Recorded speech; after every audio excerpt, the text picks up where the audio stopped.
23 जुलाई 1906 को मध्य प्रदेश के भंवर गांव में पंडित सीताराम तिवारी और जगरानी देवी के घर एक बच्चा पैदा हुआ, जिसका नाम रखा गया चंद्रशेखर तिवारी। लेकिन बाद में उस लड़के ने खुद को आजाद घोषित कर दिया और कभी अंग्रेजों के हाथों से न मरने की कसम खाई। पंडित सीताराम तिवारी उत्तर प्रदेश के उन्नाव जिले के बदर गांव के रहने वाले थे। बाद में वो भीषण अकाल के चलते मध्य प्रदेश के बावरा गांव में आ बसे। हम आपको कहानी सुनाएंगे चंद्रशेखर आजाद के शहीद होने के बाद की। चंद्रशेखर आजाद के शहीद होने की खबर उनकी मां को कई महीनों बाद मिली। वो पहले ही इस दुख की घड़ी से गुजर रही थी।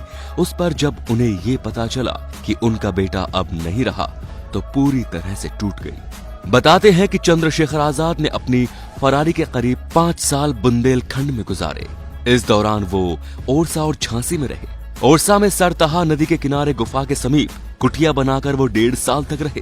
फरारी के समय सदाशिव उनके सबसे विश्वसनीय लोगों में से एक थे।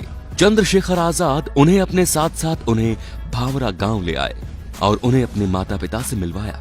सदाशिव चंद्रशेखर आजाद के आजाद होने के बाद भी ब्रिटिश शासन के खिलाफ संघर्ष करते रहे और कई बार जेल भी गए।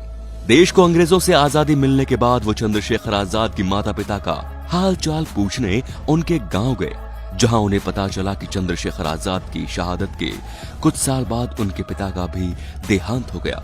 चंद्रशेखर आजाद के भाई की मृत्यु भी उनसे पहले ही हो चुकी थी। पिता के देहांत के बाद चंद्रशेखर आजाद की मां बेहद गरीबी में जीवन काट रही थी।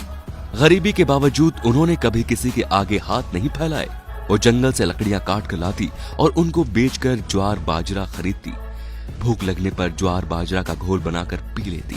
उनकी ये स्थिति देश को आजादी मिलने के 2 साल यानी 1949 तक जारी रही। सदाशिव ने जब ये देखा तो उनका मन काफी दुखी हो गया। एक महान राष्ट्रभक्त की मां एक वक्त के भोजन के लिए भी तरस रही थी। जब उन्होंने गांव से कोई मदद न मिलने का कारण पता किया तो पता चला कि चंद्रशेखर आजाद की मां को एक डकैत की मां कहकर पुकारा जाता था और समाज ने उन्हें बहिष्कृत कर दिया था। चंद्रशेखर आजाद की मां की इस दुर्दशा को देखकर सदाशिव ने उन्हें अपने साथ झांसी चलने को कहा, परंतु उस स्वाभिमानी मां ने अपनी दीनहीन दशा के बावजूद भी सदाशिव के साथ चलने को मना कर दिया।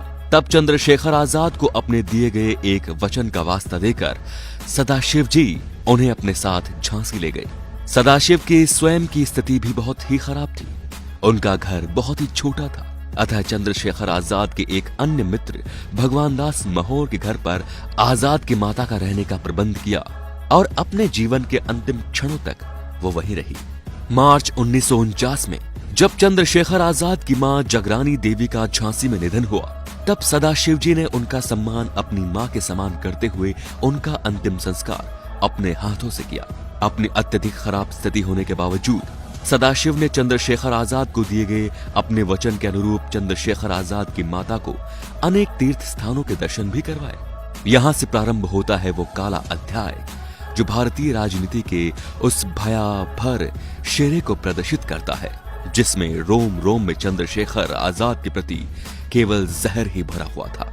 चंद्रशेखर आजाद की माता के देहांत के बाद झांसी की जनता ने उनकी स्मृति में उनके नाम से एक सार्वजनिक स्थान पर एक पीठ का निर्माण किया। देश की तत्कालीन सरकार ने इस निर्माण को झांसी की जनता द्वारा किया हुआ अवैध और गैर कानूनी कार्य घोषित कर दिया, किंतु झांसी के राष्ट्रवत नागरिकों ने तत्कालीन सरकार के आदेश को महत्व न देते हुए उस पीठ के पास ही चंद्रशेखर आजाद की मां की मूर्ति की स्थापना करने का फैसला किया। जब सरकार को यह पता चला कि चंद्रशेखर आजाद की मां की मूर्ति तैयार की जा चुकी है और सदाशिव और भगवान दास महोर समेत कई क्रांतिकारी झांसी की जनता के सहयोग से मूर्ति की स्थापना करने जा रहे हैं, तो उसने चंद्रशेखर आजाद की माताश्री की मूर्ति की स्थापना को देश और झांसी की कानून व्यवस्था के लिए खतरा घोषित कर दिया। उनके मूर्ति स्थापना के कार्यक्रम को पूरी तरह प्रतिबंधित कर झांसी शहर में कर्फ्यू लगा दिया गया। चप्पे चप्पे पर पुलिस तैनात कर दी गई ताकि ये मूर्ति न लगाई जा सके। उस वक्त के सरकार के इस स्वरूप के खिलाफ आजाद के सहयोगी सदाशिव जी ने ही कमान संभाली और चंद्रशेखर आजाद की माताश्री की मूर्ति अपने सिर पर रखकर इस ऐलान के साथ कर्फ्यू तोड़कर अपने घर से निकल पड़े कि चंद्रशेखर आजाद ने अपनी मातृभूमि के लिए अपने प्राण त्याग दिए तो आज मुझे भी अवसर मिला है और उनके माताश्री के सम्मान के लिए मैं भी अपने प्राण न्योछावर कर दूंगा। अपने इस ऐलान के साथ चंद्रशेखर आजाद की माताश्री की मूर्ति अपने सिर पर रखकर पीठ की तरफ चल पड़े। सदाशिव जी के साथ झांसी के राष्ट्रभक्त नागरिक भी चलना शुरू कर दिए। अपने आदेश की झांसी सड़कों पर बुरी तरह धज्जियां उड़ती देख तत्कालीन सरकार तिलमिला उठी।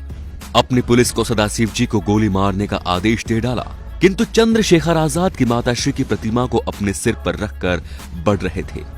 सदाशिव को जनता ने चारों तरफ से घेर लिया, अतः उस सरकार ने भीड़ पर भी गोली चलाने का आदेश दे डाला। परिणाम स्वरूप झांसी को उस निहत्ती जनता पर तत्कालीन सरकार के पुलिस की बंदूकों की बारूदी अंगारे मौत बनकर बरसने लगे। सैकड़ों लोग घायल हुए, दर्जनों लोग जीवन भर के लिए अपंग हो गए और 3 लोग मौत के घाट उतर गए। इस खूनी तांडव का परिणाम ये हुआ कि चंद्रशेखर आजाद की माताश्री की मूर्ति की स्थापना नहीं हो सकी और आते जाते नागरिकों की प्यास बुझाने के लिए उनकी स्मृति में बने कुएं को भी पुलिस ने ध्वस्त कर दिया। चंद्रशेखर आजाद की माताश्री की 2-3 फुट की मूर्ति के लिए उस देश ने 5 फुट जमीन भी देने से तत्कालीन सरकार ने इनकार कर दिया। तो दोस्तों, तत्कालीन सरकार के लिए कुछ शब्द कमेंट बॉक्स में आप जरूर लिखें। आपके मन में जो भी गुस्सा आए वो खुले मन से नीचे कमेंट में जरूर निकालें और वीडियो को अधिक से अधिक शेयर करें और शहीदों के सम्मान का दिखावटी मुखौटा लेके घूमने वालों की सच्चाई सबके सामने लेकर आएं। धन्यवाद। जय हिंद, जय भारत।